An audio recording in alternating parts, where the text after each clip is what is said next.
Welcome to YogiViews, where my guest is yoga itself, through interviewing those who practice it, teach it, sell it, or simply love it. I am Antonio Sausys. This is the second part of a two-part show where I'm interviewing Darcy Lyon. Yoga, one of the things that yoga teaches us is how life is good, life is beautiful, and that if we have had repeat traumas, there can be a sense of loss of faith in the world, loss of goodness in the world, and quite naturally. So I think there's a way that yoga helps us to regain ourself and our connection to ourself, and through that strengthen our belief in that goodness, or really our direct experience of our own goodness and ourself.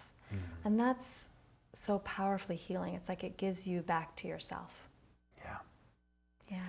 Now, I would imagine that this roadmap or protocol that you are sharing with us, I would imagine that in that context, this part comes last, or not. Is that right? How does that work? Is it a linear process? Are you better off addressing the body first and then talking about spirit, or do you have some times when you could actually start by spirit? I think it depends on the person, because everyone's so unique. It really depends on the person and what they're bringing forth. In general, I find the body easiest to start because we can sense the sensation so directly. We all know when our back hurts, and then we know when it stops hurting.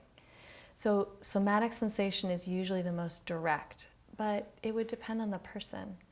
And really, it's not a linear path, right? Yoga is such a winding circle. So it's all happening at once. Yeah. I mean, I sort of have a dream of an integrated trauma modality where you incorporate beauty along the way, that has to be there. Which is very, very hard, because trauma survivors or traumatized individuals don't tend to see the beauty. Exactly. They are sometimes hypervigilant, and they're not trusting that the world can come up with beauty. Absolutely. Yeah. So this is why I was asking you, because I would imagine that if this is your opening sometimes with some of these people, then it can be like, what is she talking about? Oh yeah, that's why I would probably never start. That's why you would start with the body, which I can understand why, yeah. And also I was thinking about the fact that the story is very important, because we all want to make meaning, and even though you're telling us about the reptilian brain and the limbic system being more involved than the neocortex, but we still make up a story out of the traumatic experience. Absolutely. We all make up stories. Yes, and to the point that then understanding that story becomes very important, and differentiating it from the reality, right? Is that right or not? Right, absolutely.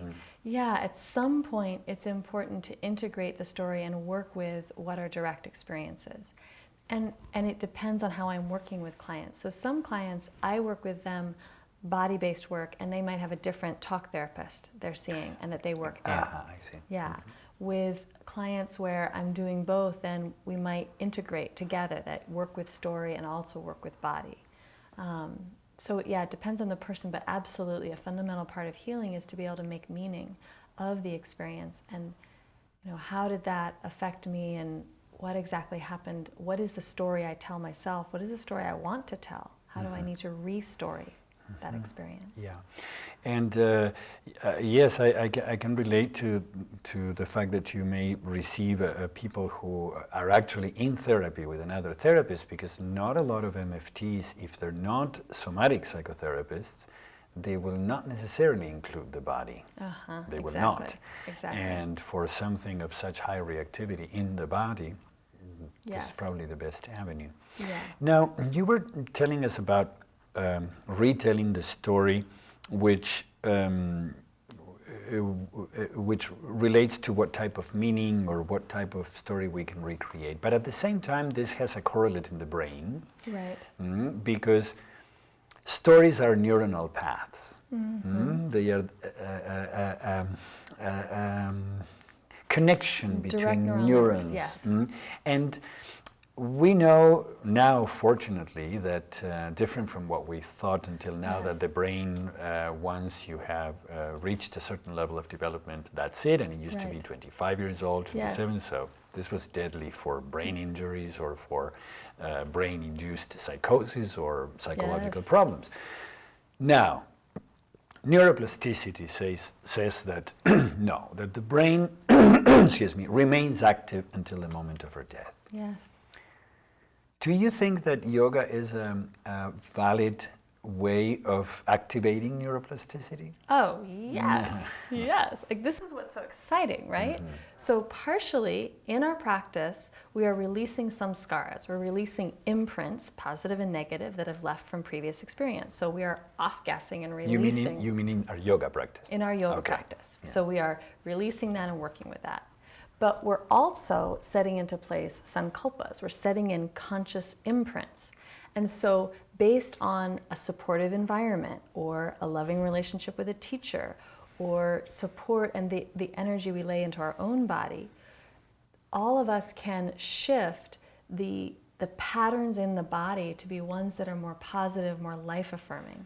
And then our practice gives us that new neuronal network then. So you have the feeling of trying to kick up into the handstand again or trying to touch your toes. And there's the story of the neuronal network might be reach difficult physical challenge, find resistance, feel hopeless, give up. And so then that's perhaps the pattern that's been there for a long time. And that over time, say we get encouraged and we don't give up so soon. And then we don't give up so soon. And then maybe we try a little, we don't try so hard and we soften. And then we find that we go further.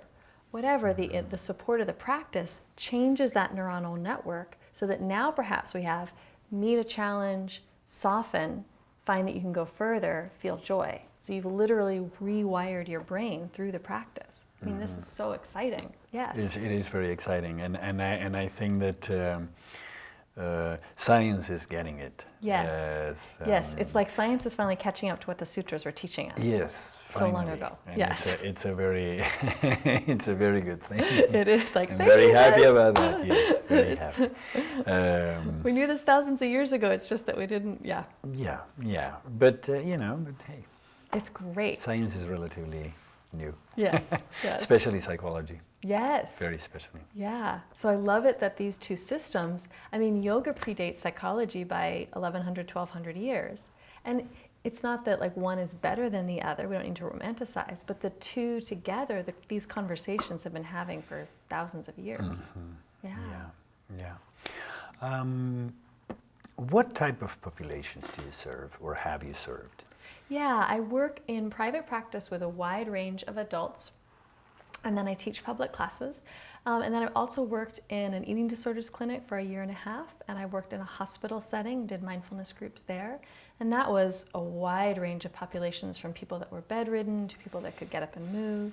And then also at a women's shelter. Most of those women were escaping domestic violence situations, so a lot of trauma there.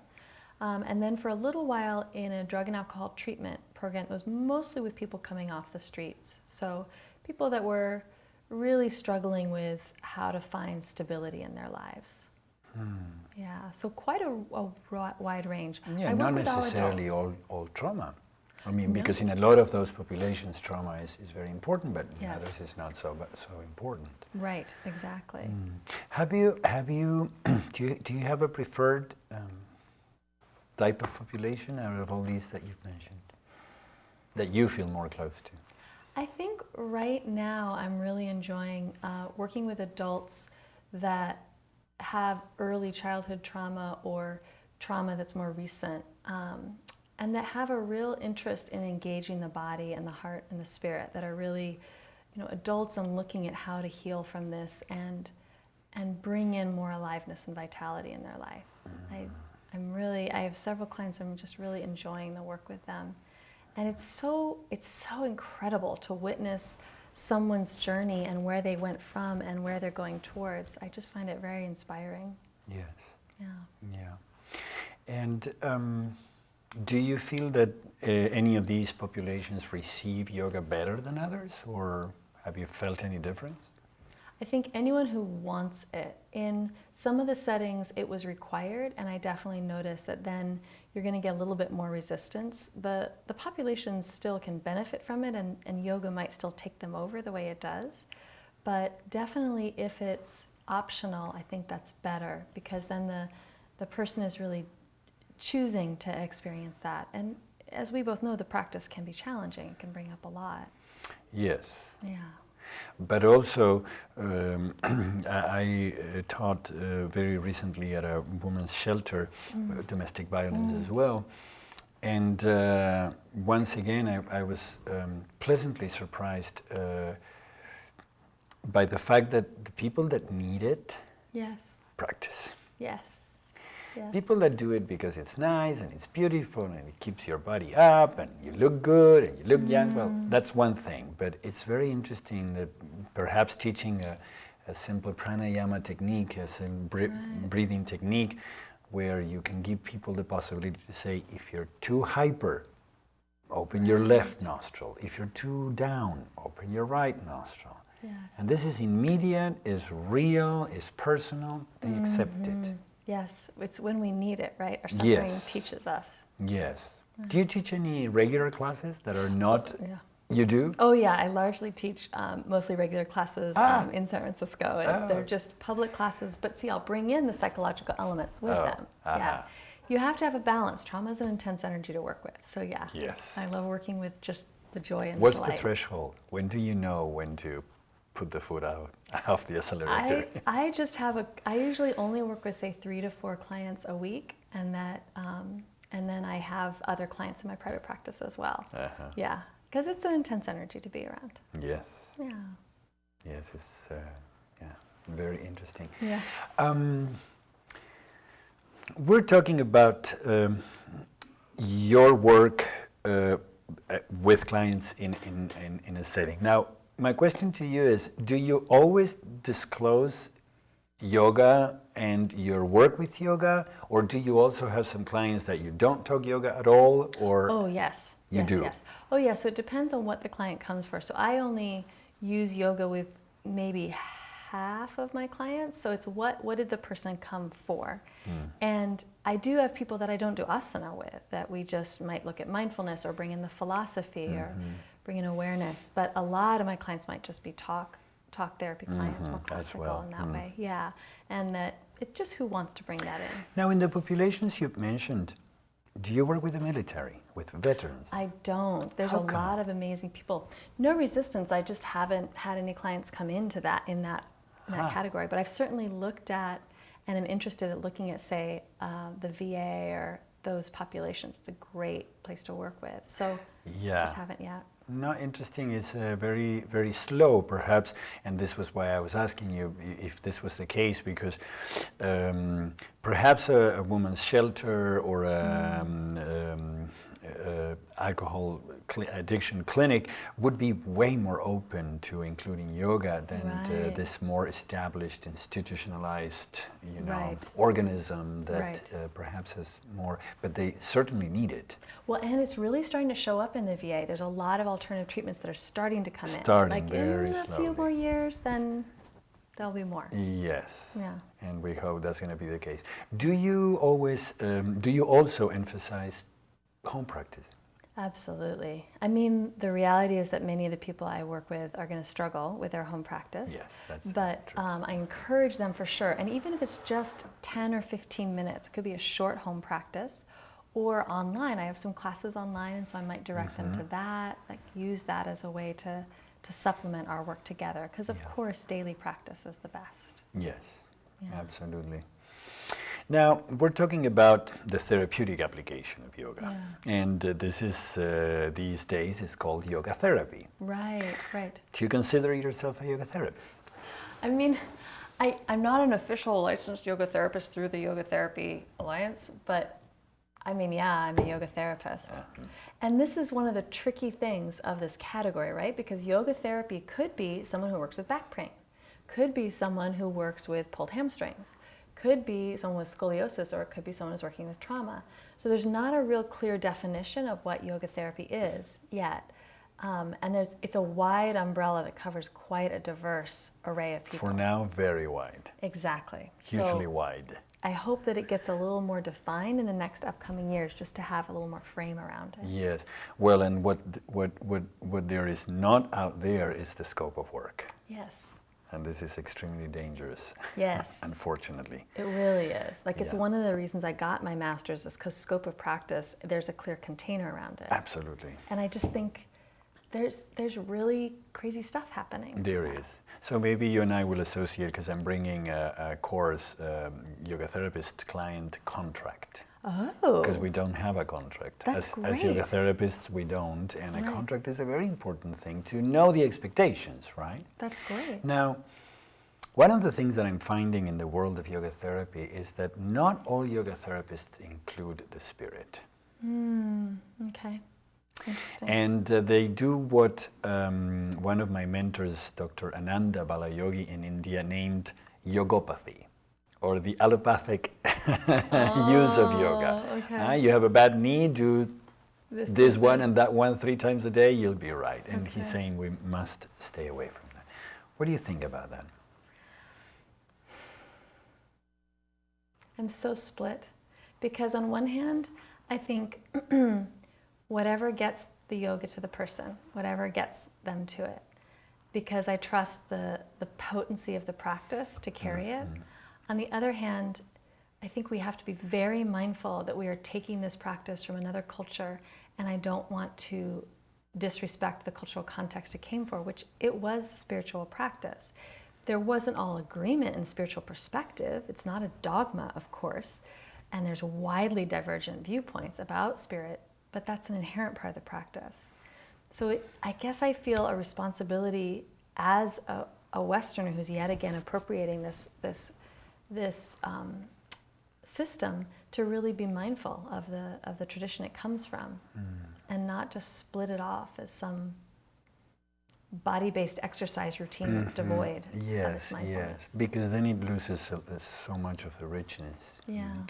Yeah, and at the same time, you're right, it needs to be done in a respectful way, because a lot of people already have some spiritual ideas, or they associate it with religion, and then they conflict. Exactly, and yoga was never about proselytizing. That's never been part of it. So there's room within yoga, of course, for any spiritual system. I guess I would wonder, like, could you as a yoga therapist then call on that person's practice if they have a strong faith in a Christian lineage, that you bring that in, if that's what the person wants, but that we always as teachers try to start where the student is, I guess, and trust that. So we just go as far as the student wants.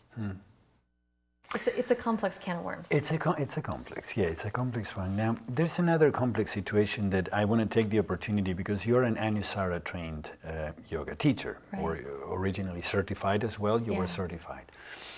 And because of the fact that Anusara's creator had some issues, John Friend has some issues,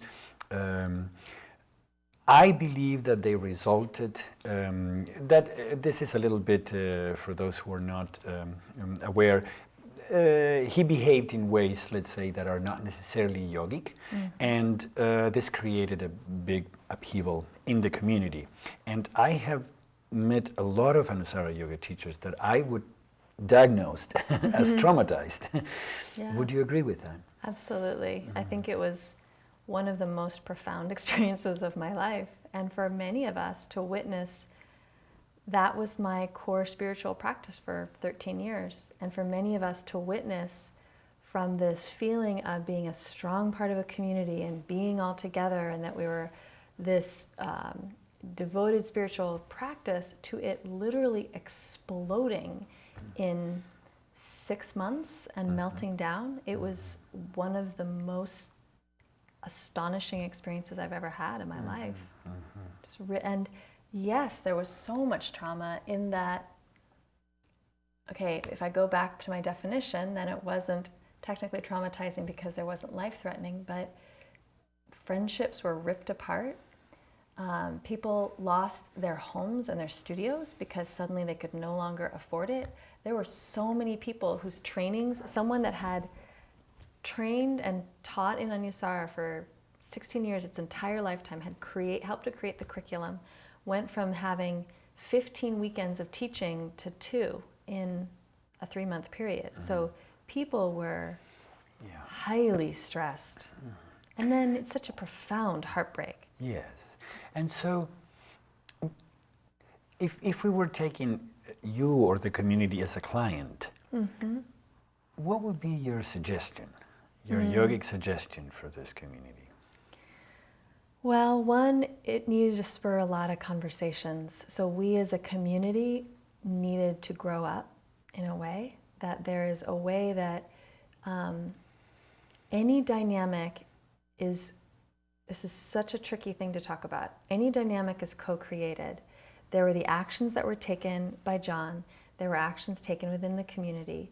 It's not that one excuses the other, but that we are all part of a system that we could have grown through together and matured our perspective of what is it that was happening there, and how can we grow from what I think was a more hierarchical model to a more collective, really adult perspective of spirituality. Partially that could happen through conversation, and what I would have liked to seen is more yogic conversation, applying principles of listening to other perspectives, being curious, not using mindful speech, not using words that are harmful, just basics, really, of trying to see different perspectives and understand each other. Yeah, I wish that had happened more. Yeah. And then there's a spiritual maturing that can happen. For many of us, that exploded, and then we had to grow in our own spiritual perspective of what yoga was, because the ground beneath our feet dissolved. Yeah, and yet a lot of the teachings were fantastic. Exactly. And pure and real. Yes, and they still are, right? Still because are. what falls away is transitory, and there's a deeper ground. Correct. And that's what I found. What fell away was a particular form. And then in that, for many of us, and I saw in many other people, the fire, it was literally a fire when everybody was leaving and there was all these resignations. It was like we're in the middle of a firestorm. And that's part of the 5 acts of Shiva. That's part of yoga. Things burn. And when they burn, you find that which endures the burning. And I saw that in many of my colleagues, and still now we can see that. Yeah, yeah. Well, I'm glad you're able to see a possible outcome, and I hope that others see it too. Darcy, there's always when something like yoga becomes so popular and all of a sudden the whole world is doing it, it's because it's addressing some essential need of the world. Things were not there all of a sudden, and they just fell in our world. You know? Right. What is the world need that you think that yoga is addressing? There has been a long, long split between our mind and our heart and our bodies, and that yoga, through its physical enactment, makes those things yoke together and join together. And especially in the West, we have just been without the trusting wisdom of the body. So there's many things, of course, but one of the inherent healings I think that can come out of it is this moving from just preference of this is I, right here, it's all I, into an integration of this wisdom and yoking all of those voices together to live from this more embodied place. You know, mind, body, spirit, are they connected? This is such a really silly question because it's so inherently, fundamentally connected.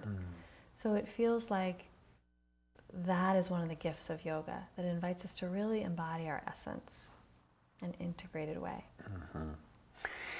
And if we're back to discussing trauma, what would you say is the essential teaching that yoga has for trauma?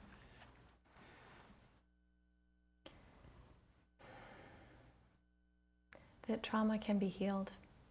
It feels like when you're in those really difficult, awful places, it can feel like it's always going to be that way. And it's not. And that's astonishing.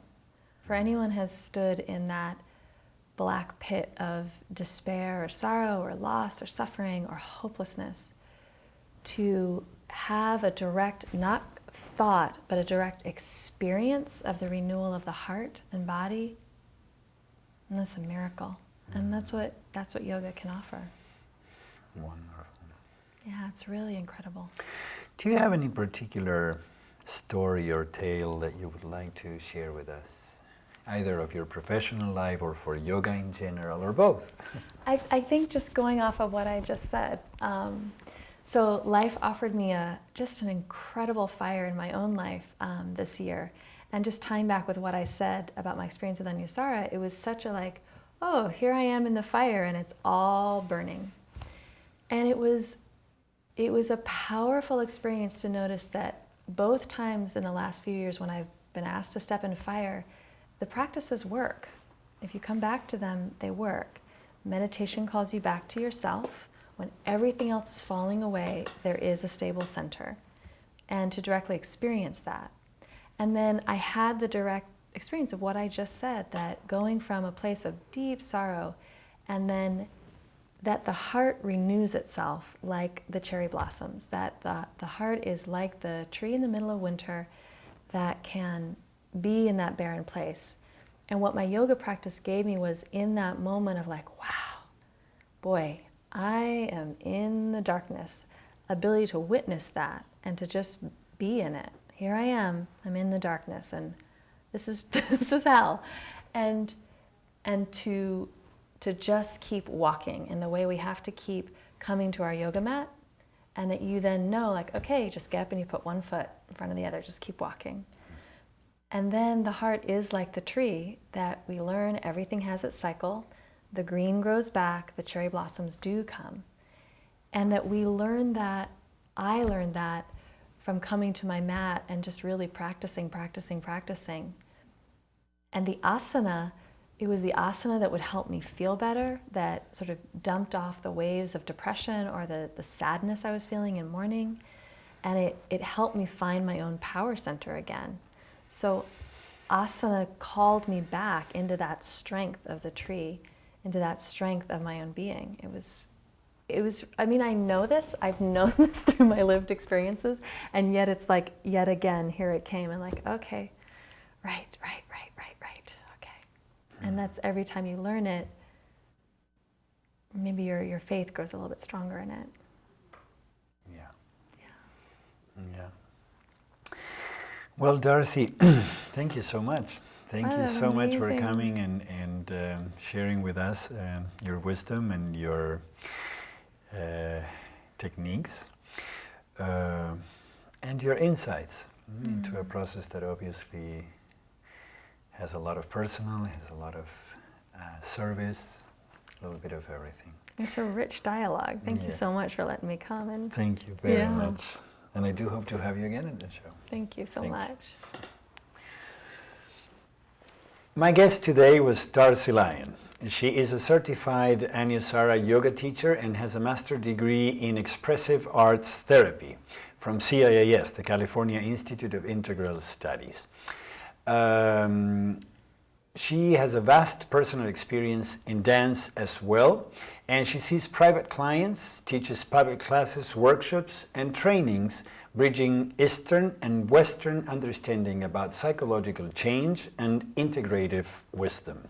Her diverse background includes, as I said, dance, but also a master's in clinical psychology and 2 decades of studies in mindfulness-based practices and spirituality, practicing also at women's shelters, retreats, and eating disorder clinics.